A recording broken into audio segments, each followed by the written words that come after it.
Welcome to Moments with Marianne. I'm so delighted we're spending this time here today. We have a very inspiring show coming right up. Our first guest today is both Victoria-Moran and J.L. Fields, and they're here today to talk to us about their book, The Main Street Vegan Academy Cookbook. Now, Victoria is a vegan for over 3 decades and an obesity survivor. And in 2016 and 17, she was winner of PETA's Sexiest Vegan Over 50. Listed by Veg News among the top 10 living vegetarian authors, she's written over 12 books, including The Love Power Diet, The Good Karma Diet, the international bestseller Creating a Charmed Life, and the iconic Main Street Vegan, whose fans range from Bill Clinton to Ellen DeGeneres. Victoria was featured twice on Oprah and is also the producer of an upcoming documentary from filmmaker Thomas Wade Jackson, The Compassion Project. Also here with us today is co-author of the Main Street Vegan Academy Cookbook, J.L. Fields. J.L. is a newspaper writer, magazine columnist, speaker, culinary instructor, lifestyle coach, activist, and media personality. She's the author of Vegan Pressure Cooking and co-author of Vegan for Her. J.L.'s writings can be seen around the country in regards to vegan lifestyle, wellness, and health. So let's welcome to the show Victoria and J.L. Thank you. Thank you. Great to be here. It's such a pleasure to have you both here. I mean, you guys are both the vegan gurus.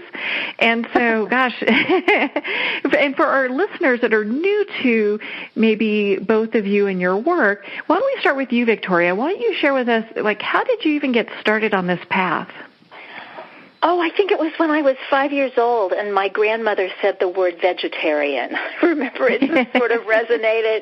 And later, as a teenager, I got interested in yoga back when it was a very strange thing, and people confused it with yogurt and just knew both were odd and you should stay away from them. And as time passed and met other vegetarians, found out about veganism, which is total vegetarianism, it opened up so many doors in terms of my relationship with animals, improvement in my own health, and discovering a really rich, satisfying way of life. Wow, what a great beginning. And how about you, JL? I'm just so curious how you got started. Well, I'll tell you, I'll give you the short version, which is when I was about 38 years old, I was a meat and potatoes gal, smoked a pack a day of cigarettes, and lived in New York and ran an international foundation to end violence against women and girls, and found myself in Africa opening a safe house with our organization, a safe house for girls. And during that event, an elder in the community led his most prized possession in. It was a goat.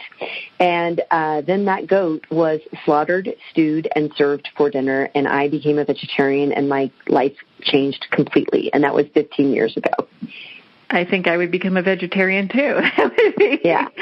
And I always say it's not, I grew up in the Midwest. It's not like I didn't know where my meat came from, but there was just something about this really watching it happen, like the delight of seeing this goat and then what happened to it. And then, it just began a trajectory. It was 8 years before I went vegan. And then shortly after that, I met Victoria, and my life, both personally and professionally, literally changed. Oh, my goodness.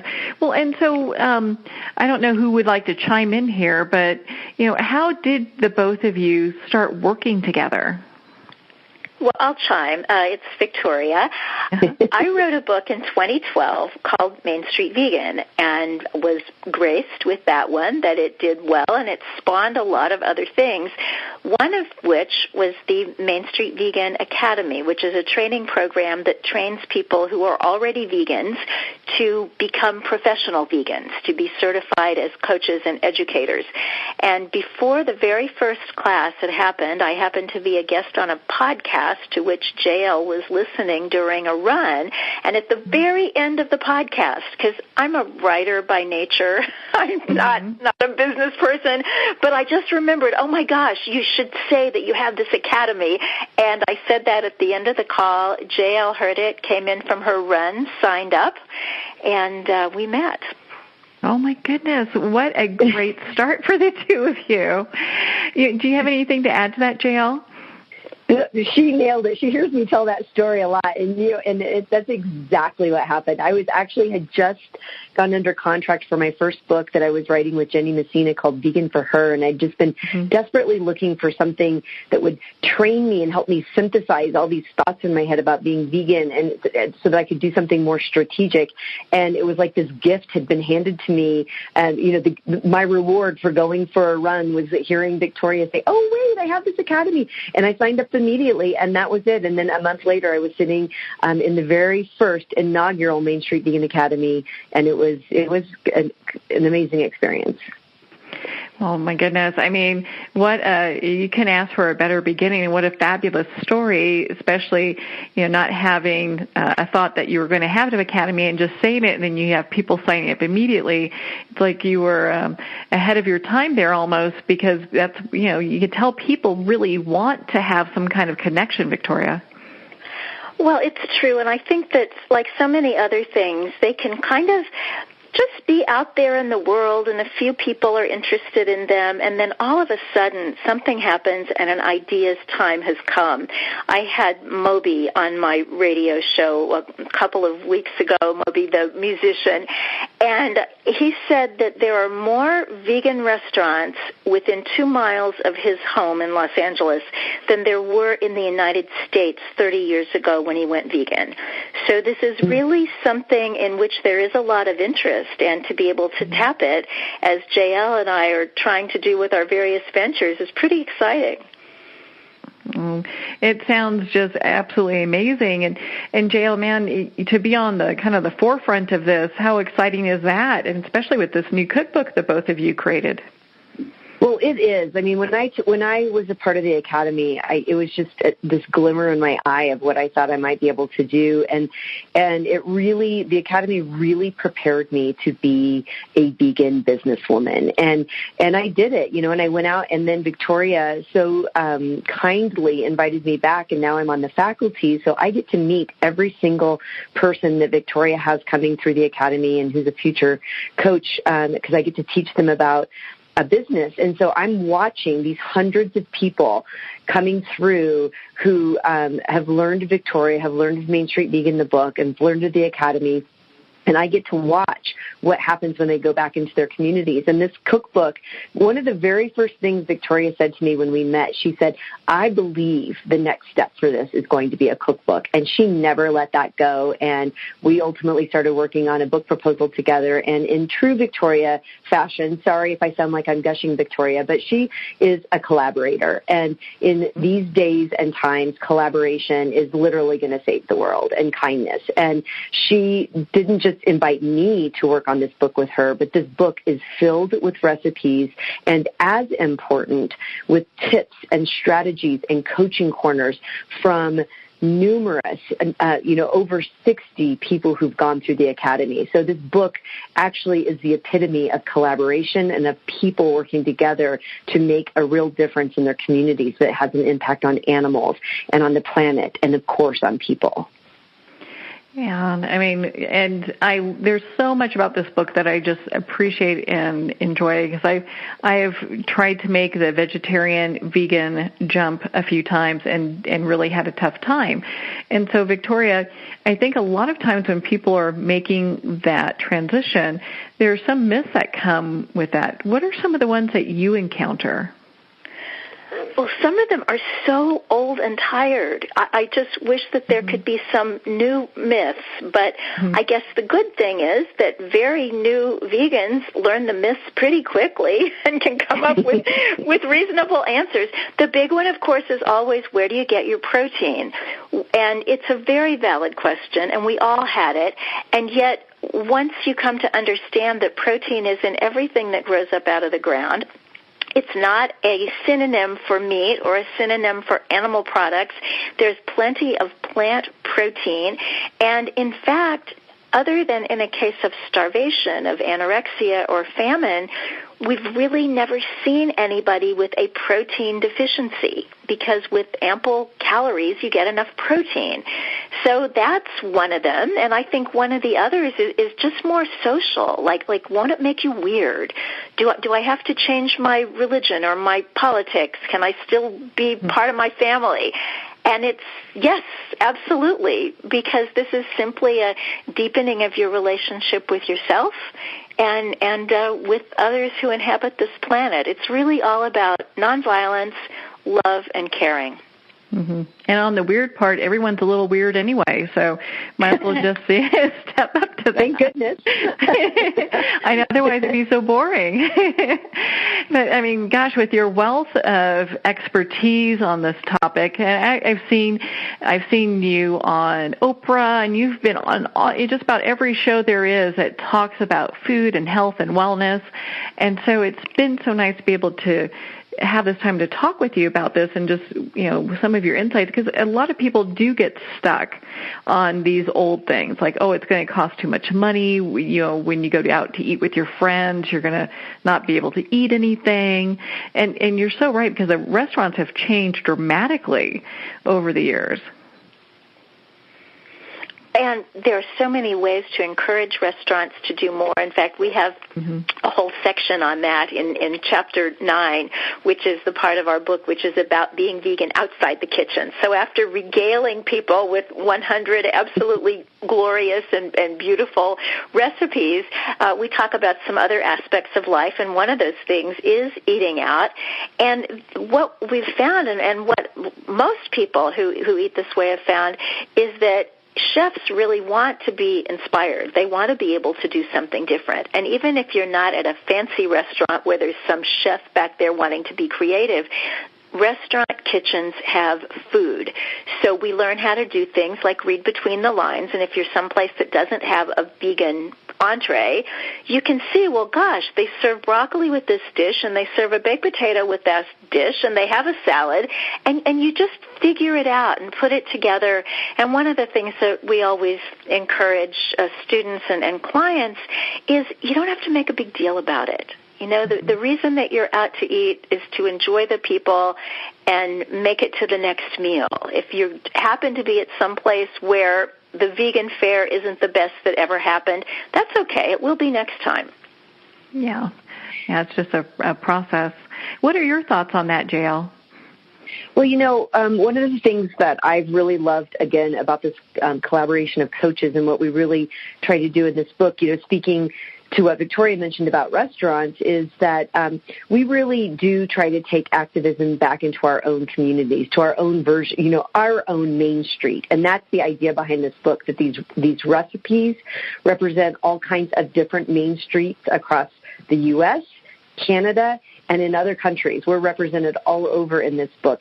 And the same is with our activism. And so we all share ideas together as fellow coaches. And so there are several of us, like right now, this week, going into the holiday season, there are several of us who are hosting what are called vegan pop-up markets in our local communities, and we're sharing ideas with one another so that we can find ways to spread the word about veganism. And then, with restaurants, I have to say, I've been vegan for 8 years, and it is unbelievable, the massive change in restaurants.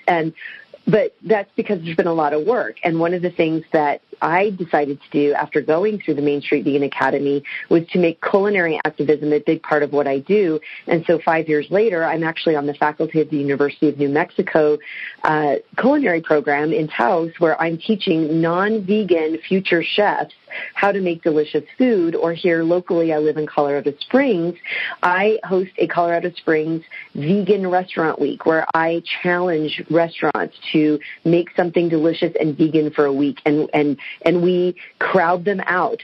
They do well, and I'm not the only one doing that. I am one tiny example of the hundreds of coaches who are out there doing that, and that's what the spirit of this book. Throughout the book, we talk about how we're doing things like this in our own communities, food activism around the environment and clothing and health, and it's exciting. You just pick it up and you're like, wow, this is happening everywhere.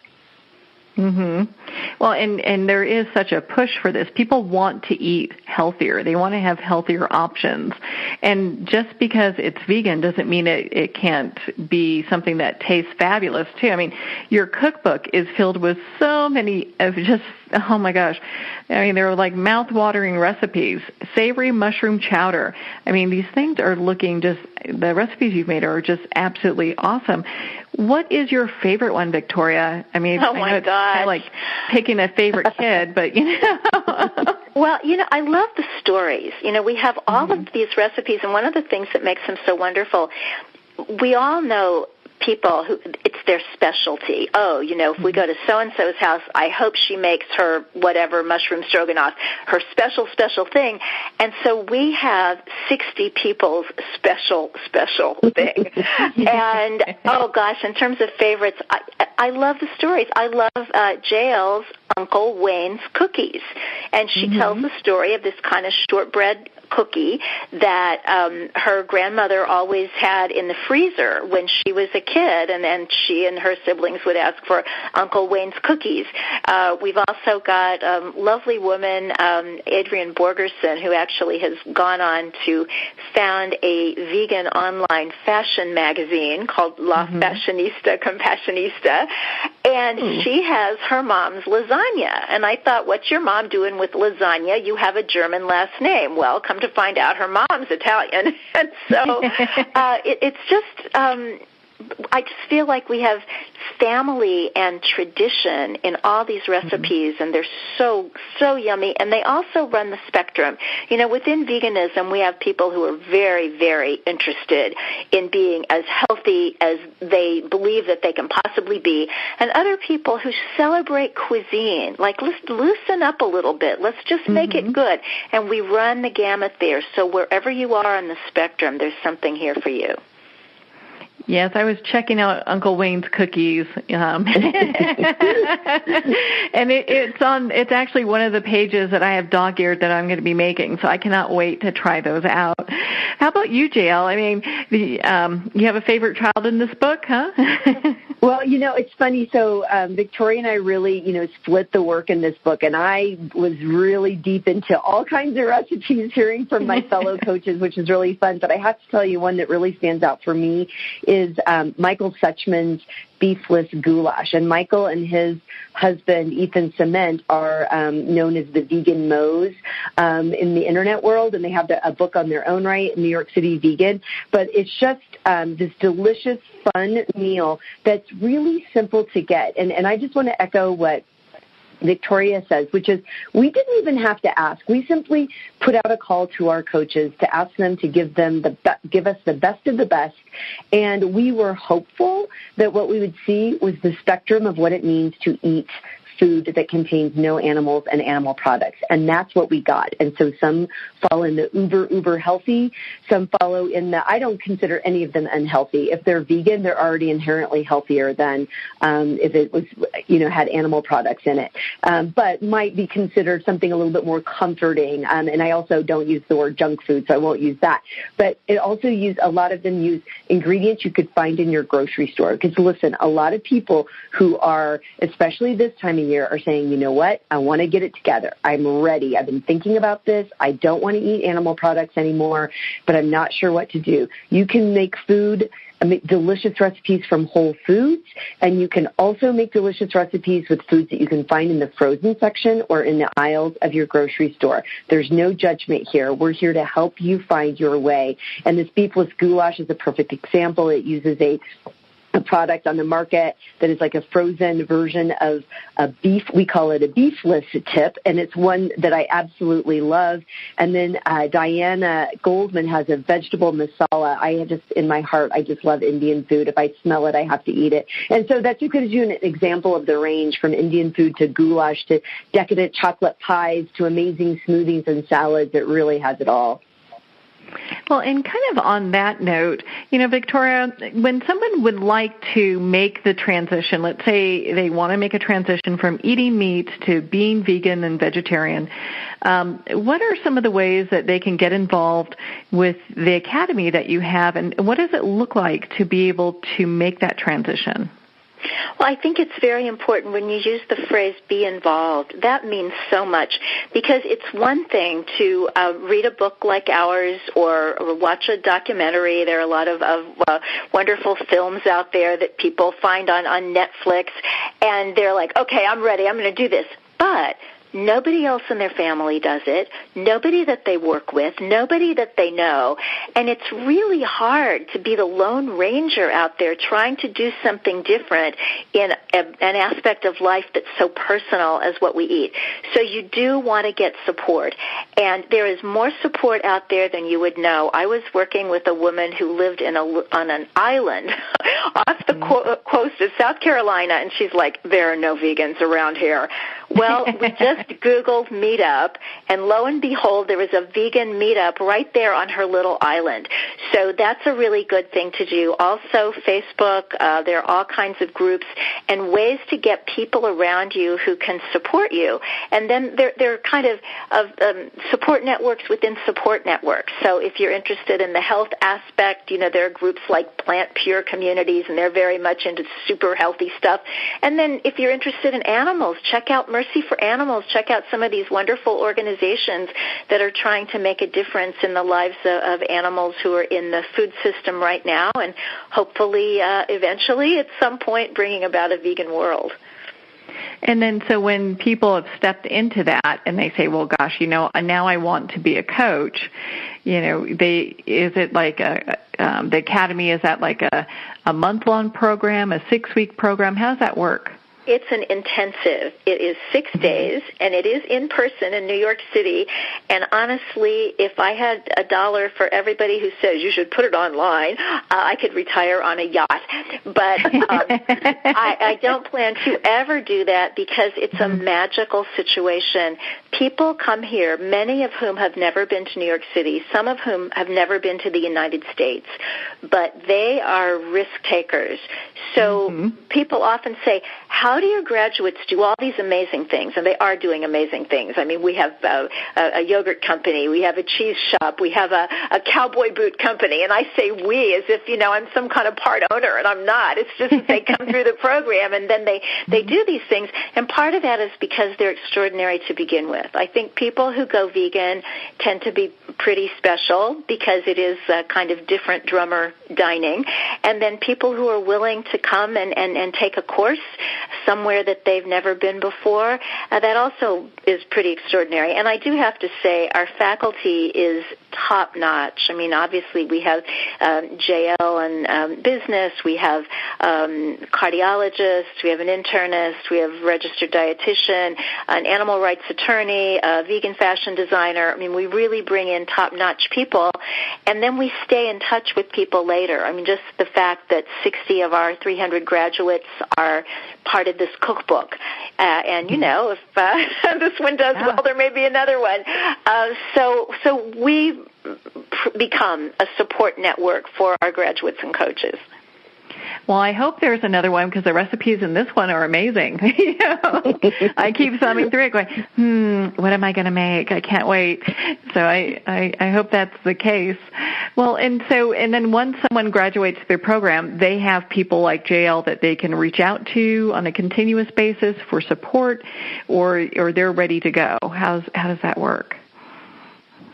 Well, they're ready to go. Oh, they're certified, Go on, Joe. Well, I was just going to say, I think what happens is people are at really different places of their own career, their own professional trajectory, and what they want out of the academy. But the academy itself literally prepares you to go forth and coach people. And then there are some people who maybe are doing some career transitions and they need a little help, and they might go through other kinds of trainings. You'll find a lot of the folks who've gone through, my experience has been talking to my fellow alums, that a lot of us have put together all kinds of different things that help us move forward in our own specific way in which we do it. So I went through the academy, and then I also started taking public cooking classes so that I could combine the two to really hone in on my niche, which is the culinary side. And then there are other people who maybe already have a master's degree and are a registered dietitian or nutrition, but they really wanted to get more of that side around the, the fashion side of things, or how to talk to people who are maybe interested in losing weight, or whatever that might be. And so people are ready to roll at the end of the academy, and then they get to decide what else they might want to do to put everything into fruition. Well, I can see from the website that you guys have some amazing, not only faculty, but amazing people that you're connected with that have gone through the academy. And I know we've spent a little bit more time on that per se than the cookbook, but I think it's worth talking about because we're at the beginning of the new year, and people are looking to make changes, like really lasting changes in their life. And, so Victoria, with, all that kind of in thought, what are some of the ways, and we've kind of touched on some of them, but what are some of the ways that, like, if someone's wanting to make a snack and they do a lot of traveling, what's something that they can quickly wrap together and take with them? Well, the proverbial apple is vegan. Sometimes people think, vegan food is weird. Well, you drop eat the mic food and you're done, right? every day. Yeah, I travel a lot, and I always think, I wish I could take bananas, but bananas get all weird in your bag. And then I learned from one of our students that if you just wrap some saran wrap around the top stem part of the banana, it keeps it from getting brown in your bag, so you can have that too. Trail mix is wonderful, nuts and dried fruit, and even vegan chocolate chips, if you like those, that travel really, really easily. You can also get one of those boxes that the boxed greens come in and make a nice salad and seal it up, and you can bring some dressing on the side in a little airtight container. And, the fact is the world has become a lot more accommodating. So I used to, when I traveled, always was packing food like I was going on some sort of Arctic expedition. And now, unless I really know that I'm going to have a layover at a very small airport or something like that, I just leave. I don't bring any food because the world is out there with food for me. Yeah, that's so true. That is so true. When you go to the airports now, they actually have options for people that are looking for vegan or vegetarian options, so it makes it a lot easier. How about you, JL? What are some of your, kind of travel hacks? Well, I agree that it's getting so much easier. I am a planner, and I do travel a lot. And you know what? I think we all feel comfortable if we have those things that we Victoria's going to laugh. I can't believe I'm going to say this, but I am going to say it. That you have the things that, if you travel a lot, you kind of want to feel like you're at home, but you're not at home. So I know how I eat. I like to have a smoothie in the morning. And so wherever I am, I've got my little blender bottle, and I have my smoothie. And so it might not be in my blender, but I can shake it with water. And I'm just like, okay, I'm starting the day that I want to. Because I teach cooking classes, I travel with chef knives, and that means I have to always check my luggage. And that's a cool thing, because I'll have a little bag filled with lemons so I can make hot lemon water in the morning. I have all my favorite kind of raw veggies I like to snack on. And then, not going to lie, I get a little box of vegan wine in a box so that I don't have to spend a lot of money at a hotel, and I can just have a little glass of wine before I go to bed. And I'm like, you know what? Smoothie in the morning, access to my favorite snacks, and I get to have my favorite wine when I go to bed. I'm saving money, everything's vegan, and I'm a happy JL. All the bases are covered. You got it. Well, and especially coming in the new year like we are, people are doing still a little bit of traveling, and business is picking up for a lot of people now that the holidays have passed, and so we're looking at kind of getting back into that work mode. And so having these little tips are great. They also should pick up your book, the Main Street Vegan Academy Cookbook, which I find to be just a inspirational and uplifting resource And gosh, and yummy, by the way. Don't forget yummy. Yeah, there's lots of great things there. Oh, and I wanted to congratulate you guys. Gosh, your book, just when it came out, it became a #1 new release in vegetarian diets. I mean, congratulations. That's a big deal. Thank you. Thank you. Yeah, I mean, it's not every not every day the books hit these #1 categories, and it's so important to recognize them when they do, and it means a lot of people are liking this book as well. So, Victoria, where can people connect with you and be part of your community? I am at mainstreetvegan.net. Everything is there, the podcast, the academy, our blog, which I write once a month, and other graduates write the other weeks. So there's a lot going on. I'm also part of a documentary film coming this year called The Compassion Project to introduce people who identify as religious or spiritual to the vegan lifestyle. Well, we'll have to hear more about that when it's ready to come out. That sounds very interesting. And for JL, how about you? Where can we connect with you and learn about all the great things you're doing? Well, I'm the world's worst blogger, but I do have recipes and occasional blog posts on my website, jlgoesvegan.com. But I'm really, really active on Facebook, and I have several groups dedicated to vegan cooking, and I really want to encourage people to check out my group called Real World Vegan Meals. So if you just type in Real World Vegan Meals on Facebook, you'll find it, and it's a no shaming zone group where people can just ask honest questions and get really friendly advice on how to just eat plant-based vegan foods. It's really welcoming, and I hope people will check it out. Wow, it sounds really empowering. You know, people can use a place where they can ask questions because a lot of them come up. I'm sure you get people all the time asking, is this going to be more expensive and all that? And they can find that out over there on that Facebook group. You know, Victoria and JL, thank you both so much for taking the time to be on the show with us here today. Oh, thank you, and thanks for all your great questions, and thanks for loving our book. Of course. Yeah, thank you. It's a real pleasure. Really honored to be here.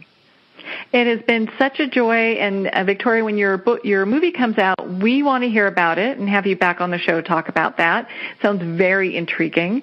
So we'll be watching all the great things that you're doing. I highly suggest everyone be involved in both Victoria and JL's communities. I am, and they've got some great information. So we're going to pause here and take a quick break, and we'll be right back after these messages.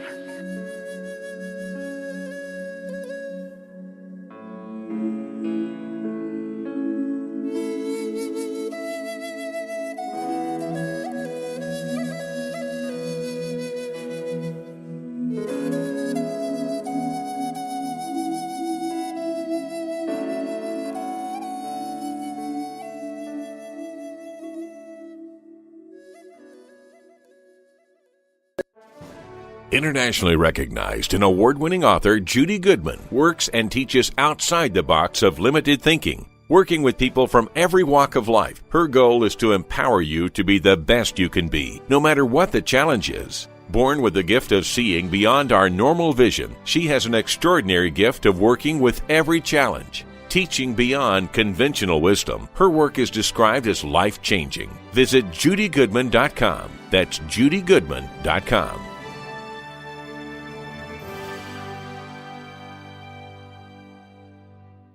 Have you ever had the sense that your thoughts might actually be doing something? Ancient secrets of manifesting have been masterfully revealed in the award-winning book Manifesting 1-2-3 by Ken Elliott. For the first time, the author's experiences and stories in this book describe exactly how your thoughts can create anything. You've been doing this all your life, but it's never been fully explained for you until now. Visit manifesting123.com for more information today. Manifesting123.com.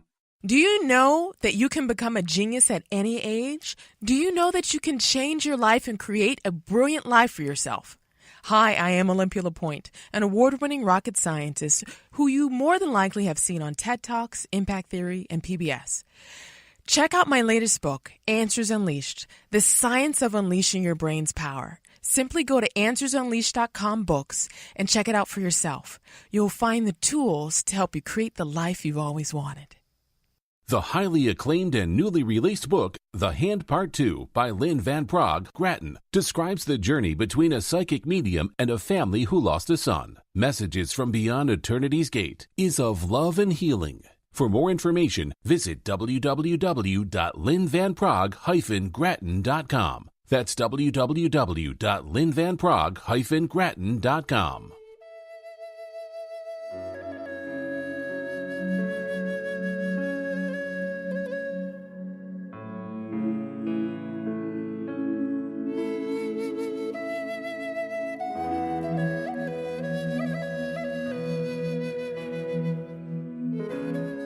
Welcome back to Moments with Marianne. I'm so delighted to be introducing our next guest, Dr. Ivan Figueroa-Otero. And he's here today to talk to us about his new book, Spirituality 103, The Forgiveness Code. Dr. Ivan focuses his holistic medicine practice in the use of medical acupuncture treatments as well as traditional Chinese medicine. He uses needles and laser acupuncture for kids and adults alike in San Juan, Puerto Rico, and his goal is to help patients in their search for total balance in order to achieve physical, mental, and spiritual wellness. So let's welcome to the show Dr. Ivan. Hi, Marianne. Thanks for inviting me. I'm so happy and proud to have really shared this moment with you. I like the energy that you project in your website. So I'm really proud and very humbled by your invitation. Oh, I am just so thrilled and honored to have you here, especially to talk about your new book, Spirituality 103. My goodness, I mean, it is so packed of just information that makes someone pause and think. I mean, there's so many things in there. In fact, in the beginning, you wrote about a smile in the shadows of darkness is like a lighthouse that guides us to the source of love. And what a beautiful statement that is. What those are called phrases from the magical mirror, which is going to be the next book. Mm-hmm. And these phrases, I just put them down. I wake up at night and I get a phrase and I have to run somewhere and put it down or use my cell phone. And I get them during the day. I just feel them, boom, boom, boom. Or I'm speaking to somebody, or I'm sharing a site in Twitter or Facebook. Oh, God, that sounds good. I'm going to save it. So I save it. And as I've been saving them, they later become part of books. And you're going to find them spread all over my books at the right paragraph. So I told you, I write by inspiration. I like channel. So these are channel beautiful pearls, magical reflections from the mirror of my mind. I call the magical mirror is the mind of the Creator. And my magical mirror in the image of the Creator is my creative process. So the minds are magical mirrors. Well, and so before because I've got a lot of great questions for you, and gosh, I cannot wait to start asking them. But why don't you share with our listeners how you got started on this path of spirituality? That's going to be an interesting roller coaster ride. First, born in a middle-class family in a very low-class neighborhood. My father was a photographer. I had a lot of fun in that neighborhood. It's like being raised in the slums in New York. But it was fun. I enjoyed my life as a kid there. And from then I went on forward and began to become I was a very bad student up to 6th grade. And then when I went to a military school, which was a very glorified military prison. I'm kidding. It was a very strict environment. And then I had to survive, and by having my first test of survival, or my lessons of love, I started developing all the potential I had as a student. Before, I was a mama's boy, taken care of, and everything was done for me. And I was not really developing. So when I became independent from my source, in this case my mom, I started to develop the capacities I had. So that is an example of what happens to all of us in life. In my books I say we are all born with the capabilities, and the Buddha said that, and Plato said that, within ourselves. But each one has to work at it to develop these capabilities. Each one of us have a different role and are at different levels. That's why I use the School of Life as a way to teach, because in the School of Life, we're all students at different levels. Some are at postgraduate levels, and some are at kindergarten or pre-kindergarten. So the problem that we're having in our family lives is that we may be living in a home where our mother could be in kindergarten and we could be in postgraduate. You understand? Mm-hmm. And we could have a brother our same level and a sister in a different level. So our home becomes a learning experience from different levels, because we have to balance each other out and learn from each other. Once the ones at upper levels have to be patient and compassionate with the ones that are coming up. And you know why we have to do that? Because somebody was compassionate with us. At some time, I was in kindergarten, and I went up slowly because somebody gave me a hand. That is the School of Life. But then when I meet other people, especially in my family surrounding, I have to be very patient with them and loving. I cannot expect that because we are the same biological lineage, that we are in the same spiritual degree. You understand that, Marianne? Yeah. And that's why we have so much difficulty in the beginning, and we get so angry. Why can't we get along? Why is my brother going another path? Why my brother does not do that? Why does my mom follow a different type of thing? She doesn't understand my beliefs, and that happens all the time. And basically, as I went through my life, I rapidly developed into a very top-notch student. I went through college with magna cum laude level, and then I finally went to medical school. In medical school, I became a very left-brained person. What I mean a left-brained person, I would only believe what I would see and feel and touch with my five senses, and I could reason and logically based on science. So I was very, very typical MD. The reason I became that way is that my role as a physician was a manner to compensate for my own low self-esteem. So I became a physician first because my mom wanted me to be a physician, and nobody in the family, my brothers made it at that time, so I was the last opportunity for her. And I really had a very low self-esteem. And it was through being a physician that I thought that magically I would really feel great when they gave me that diploma and would be a great guy and people would look up to me. But you know something? When I got my degree, I was the same jerk that I was before I got it, Marianne. You understand? Mm-hmm. Yeah. I know you can feel that, but I had the same issues. I had the same lack of confidence. So the diploma did not solve my problem. And then I went to surgery, and then I had to be a top-notch. I went to pediatric surgery, one of the most difficult careers to be in. And during that process, I learned my love lessons, the difficulties I went through that process, learning to become a good surgeon, to become compassionate with patients and not just be a therapist or fixing up little parts of the body was difficult. And I learned by my own experience of disease. I tell physicians, you can never be a good physician unless you've been sick or somebody in your family has been sick. Mm-hmm. Physicians that never had that experience can never have empathy, Marianne. So I went through the process, and I can tell you different stories. First, one of my youngest daughter, she was a baby, she was a month old, and she developed a severe meningitis. And her prognosis was very bad. And she was my little baby, and I was really scared. But for the first time, I was really scared to lose my daughter. I said, oh, she's going to have brain damage and all that. So I went through that experience, and it really softened me. It really gave me the softening of mind. Then my right brain started acting up again. You know, right brain feeling and intuition. And I cried, and I felt that I could not solve the problem.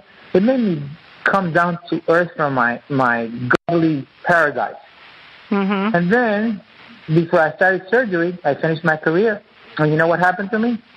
I bought a sailboat, a small sailboat, 28-foot sailboat, which I really loved. I called Dream. It was called Dream Sueño.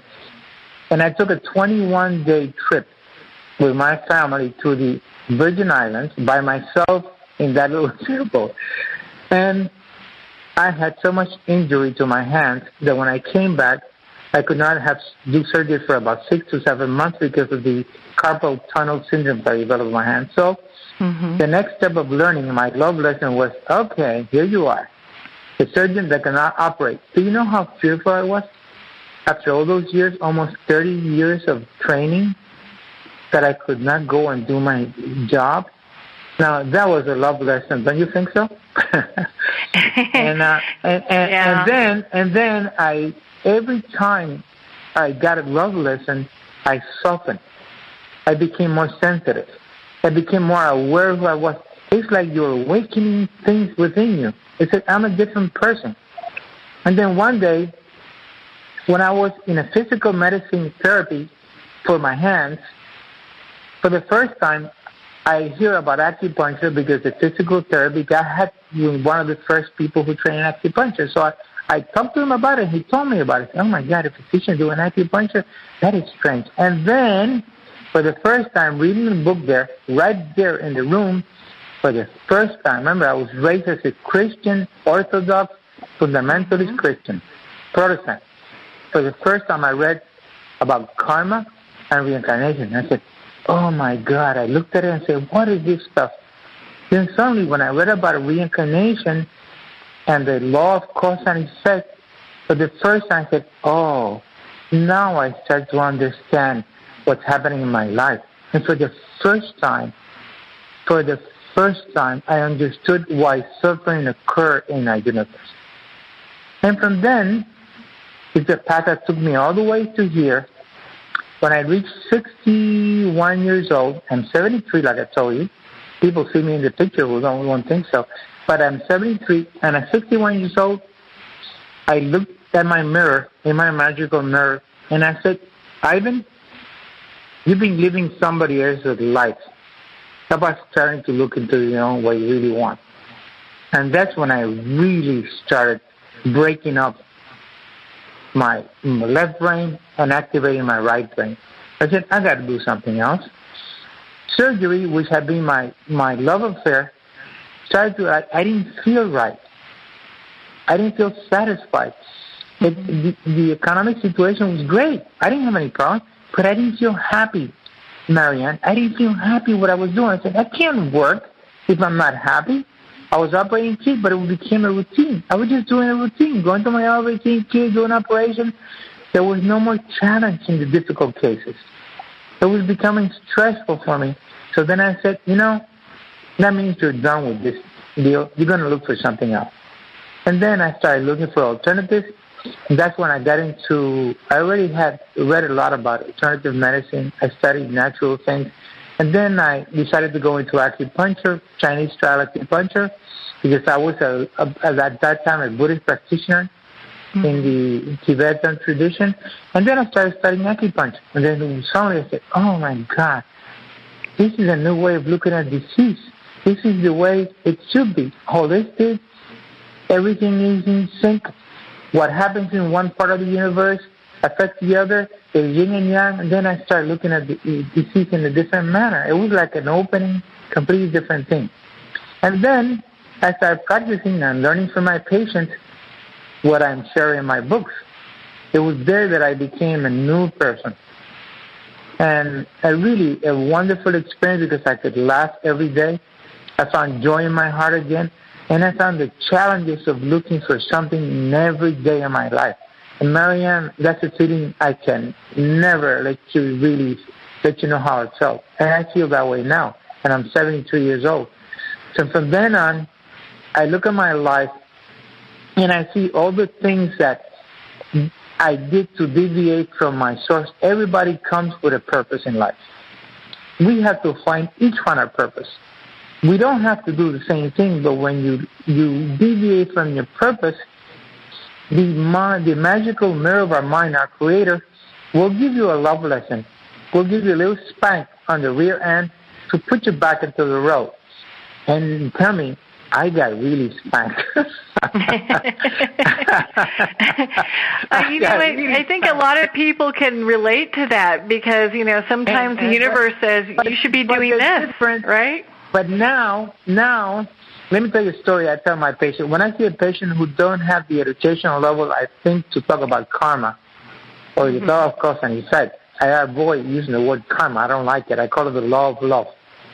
And I say one day, let me tell you how the love lessons occur in your life. One day, you're the grandma and you're washing the dishes and you're taking care of the grandkid. He's 3 years old and he's playing around the kitchen and you're watching him, and suddenly you watch him and he's going towards you're cooking a pot or whatever, and he's going to reach into the pot and into the fire. You let go of the dishes and you run over and you hit him right in the hands, bang, you smack him hard there. And you go, no, you can't touch that, you can't touch that. The kid will look at you and he's crying his heart out, and he looks at Grandma. Why did Grandma hit me? Why did she hit me? He's thinking, but he's crying. He's crying and sighing. You know how they feel when you say, this is not fair. It's something wrong. And then at that time, that kid does not understand the love lesson.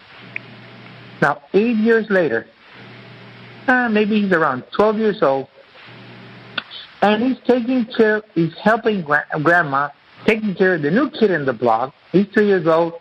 And Grandma goes away to answer the door or goes to the bathroom, and then the little kid does the same thing he did. And when he's going to go reach into the fire, here comes the 10-year-old, bam, and smacks the little kid. No, you can't do that. You can't do that. At that time, the 10-year-old learned his love lesson. Then he remembers. And that's how we learn, Marianne. And when I look back at my life, I'm thankful for those love lessons I've had. Then I'm not angry. Then I understand those were important in my life. And then I lose all my anger from the past. And that's how we heal. And that's called forgiveness in my book. You understand? Exactly. Yeah. Self-forgiveness is when you understand that at that time, I could not handle those difficult situations. And I needed some love lesson to make me understand it. At that time, I did not have the instrument, the capacity, the knowledge. But then I cannot judge myself. When I failed in those love lessons at that time, I cannot judge myself, which we do. When we look back at a failed relationship, at a problem with a mother, at a drug addiction situation, we look at ourselves and we feel ashamed. Why did I do that? How could I have done that? How could I have done that? And then when you do that, you're judging yourself. You're punishing yourself. And I tell my patients, God does not punish because God only understands love. God only has love cycle in his mind. And he can understand whatever you do as a love lesson, and he will let you learn by the law of cause and effect and the freedom of will for your own. But he will not judge you. So if God does not judge us, or that creative mind does not judge me, how can I judge myself? But most people that I work in my office, in my practice, with acupuncture and integrative medical care, they judge themselves. They're hurt and they're guilty. And they cannot live a love life, a really happy life being guilty. So I teach them how to forgive themselves. And I teach them the forgiveness code, which is my book, right? The forgiveness code will automatically, through the practice of the forgiveness code, which is an exercise in the book, you will be able to heal yourself by taking a time travel trip back into your past. And in each one of your past experiences where you failed, you're going to go in there and you're going to tell them, you did your best. And the problem is that when we fail at an experience, psychiatry and psychology says that we repress the experience into our subconscious. And then we say, okay, I'm going to repress it. I don't want to remember it. And that's true. We don't want to. We're gonna put it into deep record. We don't want to hear about it. But the problem is that we forget, and psychiatrists forget, and psychologists forget that when we repress the experience, we put the person with the experience in the same jail. So basically, we're creating a mental, emotional jail in each figure in our lives. And you know what happens, Marianne? That person you jailed, you are the jailer, because you left and you continue into the future and you left your little brother there at 12 or 15 or 21, whatever it is, suffering the same experience 24 hours a day. Living hell, I say it is. So, you know how that manifests? You know, how do I know that I'm living in hell? Because that person yells at me every day through my body. Using the autonomic nervous system, the subconscious system, he yells at us. He creates gastric problems. He creates thyroid problems. He creates headaches. He creates anxiety attacks because he's yelling at you every day, please, please, leave me. Take me out of this jail. So what we feel every day as sickness and disease and pain are but calling from our own past. This is our own little brothers or little sisters are calling us to go and we liberate them. And we have to forgive them, Marianne. That is forgiveness go. When we liberate that, the exercise takes you back into time. You go visit him. You go to a I describe like a big movie show. You watch him in the movie, and you watch him suffer, and you see what he's going through. At one time, after you finish seeing him, you decide to go back and visit him. You walk into the theater, into the screen. There's a side door to the screen, and you knock on the door. And by God, here he is. He opens the door, crying and sad. 20 years ago, 15 years ago, and he says, "Who are you, sir? Or who are you, ma'am?" He says, "I'm your big brother. I'm your big sister. I am the one responsible for your suffering right now. And I come here to visit you, to liberate you from this emotional jail I created for you. I am going to come here to ask you forgiveness, my little brother, because I left you here in the past." He walks in there, gives him a big hug, and he says to them, "From now on, I'm going to take you out of this jail. You know how? Is I'm going to tell you the rest of the story." And then he starts telling what happened. How did that situation resolve? And then you tell him the rest of the story to your present time. So you tell him your whole life. By doing that, you bring that person from the subconscious past into your conscious present. That is forgiveness. And every time we liberate a small portion from the past, we become a more whole being. And we grow as a spiritual being, and our joy comes back to us because we stop getting the sickness from the past. That is my theory. I'm going to develop this in other books. So most sicknesses arise from emotional repression from the past. You think? Is that enough? Yeah, I would agree with you on that. And it's interesting when we have these, emotional upsets, just how far back they usually go. They're coded into your system, and they're there. And it's more complex because we carry emotional process from the past generations. They come out through the DNA, and they become disease later on. This is what you call congenital diseases, and you have mental problems and bipolarity and schizophrenia. They come from the past. Mm-hmm. So these emotions are trapped in the past, and they can be healed too if you work at it. Anything can be healed by forgiveness, and with the help of therapists, with the help of people, and with the help of the power of the source of God or the Creator. It can be helped. It can be healed. I think there's nothing that cannot be healed. I really believe that. Mm-hmm. But it doesn't mean it's going to be easy. Yeah. It may take you years and years and years. But I think I'm a better person than I was 20 years ago. And every day that passes, I become a better person. So I'm healing. I'm still healing. I got a lot of things to do. Aren't we all? Because that's usually such a journey when you start down that path. It's not like, hey, you can do this overnight. And for some people, maybe it's something they have a realization, aha moment, and they're able to move on. But for most people, it's such a journey to get to the point of healing, especially from any kind of childhood trauma or trauma that people have had in the past. Yes. I work with that, and they heal. They heal if you work with them. So remember, the healing here is self-healing because the damage was done by yourself. Now, I don't believe in codependent therapies.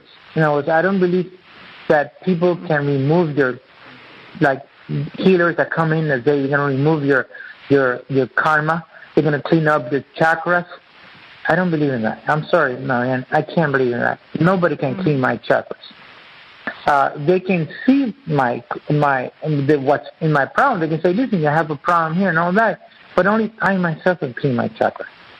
I'm the one who created it. So healing is a self-process. And a therapist should only guide the person to self-healing.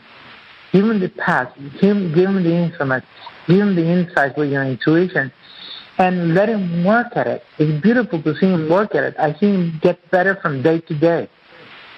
If I don't create a codependent relationship, some people come to my office, they say, no, you're the one who's going to heal me. I said, really? And how do you know? I know because I said, how do you know that? I don't heal people. I help people heal themselves, so you make the mistake if you think that. And I don't let people become dependent on my therapy. I tell them you have 5 to 6 therapies to come to my office, and you should get better. And then from then on, you may come to my office incrementally, but you need 6 therapies is my goal to get people better. So I don't do therapies for a long time because they do empower themselves. They do get better. I've seen them. I mean, not everybody gets better, Marianne. Because, not everybody gets better in my office, but those that work at it, they do get better. And sometimes the journey doesn't include getting better. Sometimes we're going through specific things because our soul's here to learn something. That's a good one. You get me into a little bind there. And what I'm trying to say is that there's 2 ways to heal, Marianne. There's ways physical. You may not heal physically, but you will heal spiritually. I have many people with cancer, advanced cancer, who have broken the rule of you got 6 months to die, so I follow them through. I guide them through the process, and they live 12 years. And they slowly go through the process of dying, but they die with joy. Yeah. They find every joy in every day to look forward to. They're not angry. So you can heal spiritually and emotionally, and your body can still be sick. So that's what you meant when you said that. Yeah, and because people think that it's like losing weight. Of course, losing weight is important, but the most thing is you have to lose all these toxic things you put into your body, the emotions and the physical things and the emotional things that don't let you lose weight. Yeah. You can't lose weight until you heal the spirit and the mind. So when I work with patients with weight, I emphasize that part. We detoxify the physical body by a good vegan diet. I do a very strict vegan diet. I have my own prejudice. I'm not going to go into that. I write about it in my book. But if you can't detoxify the body, then the mind doesn't work well, and then the spirit doesn't respond to you. To be able to communicate the spirit, the mind, and the body, you got to have a clean, pure mind. If you don't have a clean, pure mind, the spirit cannot go through you and communicate with your body. You understand that, right? Oh, yeah. So that's all there is to it. It's not too complex. You have to work at it. Not everybody can reach the level of healing that you want to reach in one lifetime, if you believe in multiple lifetimes. But the healing process that starts in this lifetime will continue with you for many lifetimes. So healing is a multidimensional process. I don't want to go into that. That's one of my books, The Multidimensional Universe. I see the universe as a multidimensional experience, which I really do chakra. So every chakra is a dimension. That's in it, okay? Every chakra is a dimension. So you can tell what I'm going to do. And then by chakras, we have different dimensions. We're living in different experiences. And you can live multidimensional experiences in one dream. You know that. And in one lifetime, you could live multidimensional experiences. When you become a drug addict and you live that experience, you go down to the bottom of hell. There, the values disappear, the suffering, all you need is satisfaction of the body. When you leave that and you heal and you go forward and you leave that drug addiction, you start leaving those chakras and you go to upper chakras. And then your life changes because your emotional vibrations are different. You understand? Mm-hmm. So those are multidimensional experiences. The great teachers have been able to see multidimensional experience. That's why a great teacher will see in a group of students, different students at different levels. And they will teach you at different levels, and they cannot pigeonhole you into one type of learning. And they will be able to guide you at your rhythm. That's a good teacher. Difficult to find nowadays. Because you're gonna have to be your own teacher from nowadays. Well, Dino, my goodness, we could talk for hours on this topic, and you covered so many of my questions. I didn't dare interrupt you. I mean, it was just profound hearing you talk in regards to this topic and how it's affecting other people and the people you work with. You know, so Dr. Ivan, where can our listeners connect with you and be part of your community and learn more about your book? Well, they can just my book. If you go into my book, you'll find most of the things. I have many websites. I'm not going to go through giving you that. You look at Ivan Figueroa-Otero, MD, and my book in Amazon, and I'm all over the place. You can look me in Facebook. You can look me in things, but I'm not going to give you all the sites right now. Just Ivan Figueroa-Otero, MD, and my books, The Spirituality 103, The Forgiveness Code. Finding the light within our shadows. That's the last part of the subtitle. Finding the light within our shadows. We are living now to find the light on the shadows that we created with our minds. Yeah. We have to be brave to face our shadows. And that's the most difficult part of the journey, to be brave.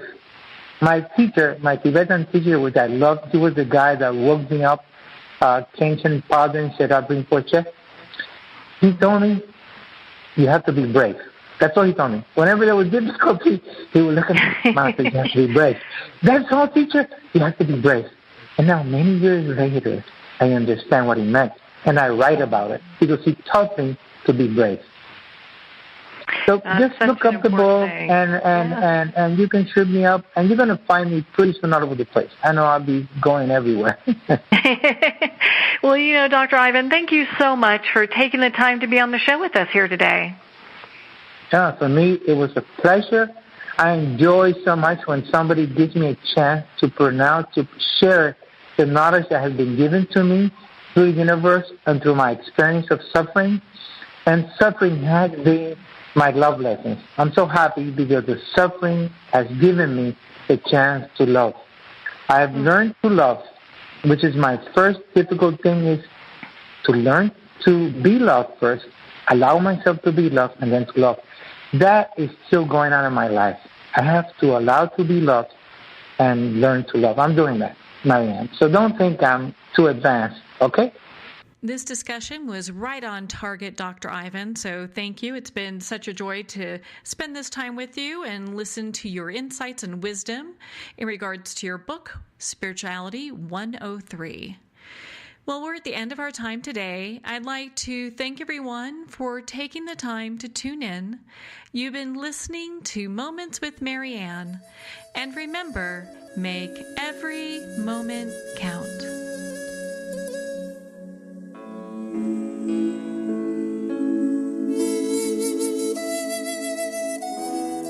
In a single moment, your life can change. Moments with Marianne is a transformative hour that covers an endless array of topics with the best of the best. Her guests are leaders in their fields, ranging from inspirational authors, top industry leaders, and business and spiritual entrepreneurs. Each guest is gifted and a true visionary, a recognized leader in her own work, and while teaching others to develop, refocus, and grow, Marianne will bring the best guest and sometimes a special surprise. Don't miss this. You never know just which moment will change your life forever. Moments with Marianne airs every Thursday, Friday, and Sunday at 8 p.m. Eastern, 6 p.m. Mountain Time. Make sure to tune in and visit momentswithmarianne.com for more information.